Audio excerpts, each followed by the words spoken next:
السلام علیکم ورحمۃ اللہ وبرکاتہ۔ حضرت علامہ محمد اقبال رحمۃ اللہ علیہ ارشاد فرماتے ہیں، شب و روز کی اس دنیا میں مت پڑو، آپ کے پاس ایک اور وقت اور جگہ بھی ہے۔ مومن ریشم کی طرح نرم اور فولاد کی طرح سخت ہوتا ہے۔ قومیں شاعروں کے دلوں میں پیدا ہوتی ہیں، ترقی کرتی ہیں اور سیاست دانوں کے ہاتھوں مرتی ہیں۔ کام میری نگاہوں میں ایسا ہی مقدس ہے جیسے عبادت۔ زندگی کا راز یہی ہے کہ جہاں رہو، جس حال میں رہو، خوش رہو، مطمئن رہو۔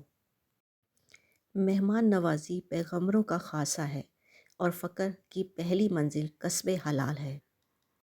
جو مسائل انسان نہ حل کر سکے، قدرت انہیں حل کرتی ہے۔ انسان کو ہمیشہ یہ یاد رکھنا چاہیے کہ نیک عمل کبھی ضائع نہیں ہوتا۔ اگر آدمی بننا چاہتے ہو تو بنی آدم کا احترام کرو۔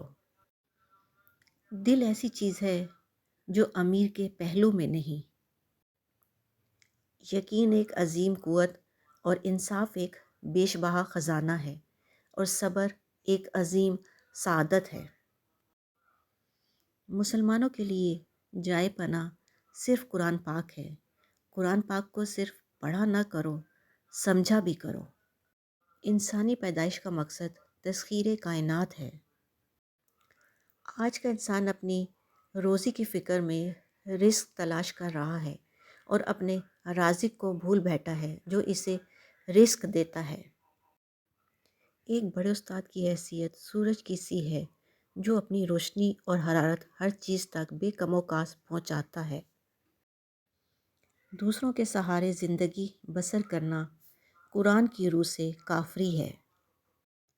قومیں فنا نہیں ہوتی بلکہ آئندہ نسلوں کی صورت میں اپنا قائم مقام پیش کر دیتی ہیں۔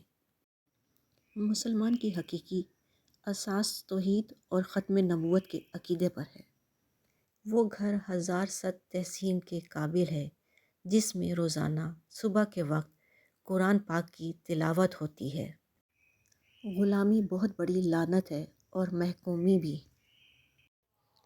عشق رسول صلی اللہ علیہ وآلہ وسلم دین بھی ہے اور دنیا بھی۔ اس کے بغیر انسان نہ دین کا رہتا ہے نہ دنیا کا۔ ہر شخص کو طبیعت آسمان سے ملتی ہے اور زبان زمین سے۔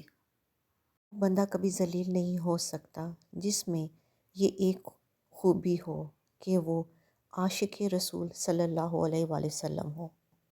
تجربے سے معلوم ہوا ہے کہ لوگ اخلاص اور دیانت کے بہت بڑے دشمن ہیں۔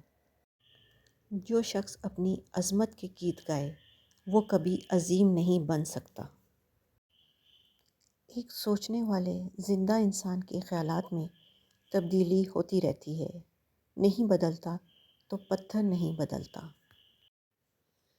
زندگی موت کی ابتدا ہے اور موت زندگی کا آغاز ہے۔